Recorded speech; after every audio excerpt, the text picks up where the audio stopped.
ഈ 3 സ്കിൽസാണ് സ്റ്റീവ് ജോബ്സിനെ ലോകത്തിലെ ഏറ്റവും സക്സസ്ഫുള്ളായ ബിസിനസ്സുകാരനാക്കി മാറ്റിയത്. ഏതൊക്കെയാണെന്നല്ലേ നോക്കാം. ഒന്ന്, ക്രിയേറ്റിവിറ്റി ആൻഡ് ഇന്നോവേഷനാണ്. ആപ്പിളിൻ്റെ ഓരോ പ്രൊഡക്ട്സും എടുത്ത് നോക്കി അത് മനസ്സിലാവും അല്ലേ. 2007 ഐഫോൺ ലോഞ്ച് ചെയ്യുന്ന സമയത്ത് സ്റ്റീവ് ജോബ്സ് പറഞ്ഞൊരു കാര്യമുണ്ട്, Apple has reinvented the mobile phone എന്നായിരുന്നു.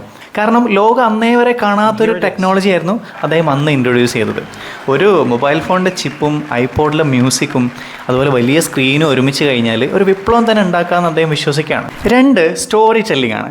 ഞാൻ കണ്ടതിൽ വെച്ച് ഏറ്റവും നന്നായി സ്റ്റോറി പറയുന്ന ഒരാളാണ് സ്റ്റീവ് ജോബ്സ്. ആപ്പിളിൻ്റെ ടാഗ് ലൈൻ തന്നെ നോക്കിയത് മനസ്സിലാവും, തിങ്ക് ഡിഫറെൻറ്റ്. എത്ര ഭംഗിയായിട്ടാണ്, എത്ര മനോഹരമായിട്ടാണ് ആൾ അദ്ദേഹത്തിൻ്റെ വിഷൻ ഷെയർ ചെയ്യുന്നത് നോക്കിയേ. ആൾ കഥ പറയാൻ വേണ്ടി യൂസ് ചെയ്തിരുന്ന രീതിയായിരുന്നു ദ റൂൾ ഓഫ് 3 എന്ന് പറയുന്നത്. ഏതൊരു പ്രസൻറ്റേഷനിലും 3 പ്രധാനപ്പെട്ട കാര്യങ്ങളെക്കുറിച്ച് അദ്ദേഹം പറയും. പിന്നെ ആളുടെ സ്റ്റോറിയിലൊക്കെ ഒരു വില്ലൻ ഉണ്ടാവും.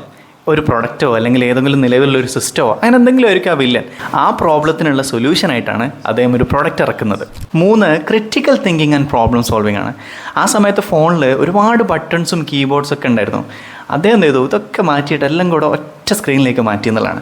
അതൊരു വലിയ പ്രശ്നത്തിലുള്ള പരിഹാരമായിരുന്നു. പിന്നെ ഒരു സിനാരിയോ ഉണ്ടായിട്ടുള്ളത്, ആപ്പിളിൽ നിന്ന് പിരിഞ്ഞു പോയിട്ടുള്ള സ്റ്റീവ് ജോബ്സ് പിന്നീട് തിരിച്ചു വരുന്നുണ്ട്. 1997 വരുന്ന സമയത്ത് 300-ലധികം പ്രോഡക്ട്സുമായിട്ട് ആപ്പിൾ ഇങ്ങനെ നിൽക്കുകയാണ്. ഇങ്ങനെ ഭയങ്കര സ്ട്രഗിളിംഗ് ആയി നിൽക്കുന്ന സമയത്ത് അദ്ദേഹം എന്ത് ചെയ്തു, ഈ 300 പ്രൊഡക്ട്സിനെയും 4 പ്രധാനപ്പെട്ട പ്രൊഡക്ട്സ് ആക്കി ചുരുക്കി എന്നുള്ളത്. എന്നിട്ട് അതിൽ മാത്രം ഫോക്കസ് ചെയ്തുകൊണ്ട് ബിസിനസ് വളർത്തി എന്നുള്ളതാണ്. അതും ഒരു ക്രിട്ടിക്കൽ തിങ്കിങ്ങിൻ്റെ എക്സാമ്പിളാണ്. സോ ഇതേപോലെ സക്സസ്ഫുൾ ആയിട്ടുള്ള ആളുകൾ പഠിച്ചെടുത്ത യുണീക്കായ സ്കിൽസിനെ കുറിച്ച് അറിയാൻ you can follow my channel.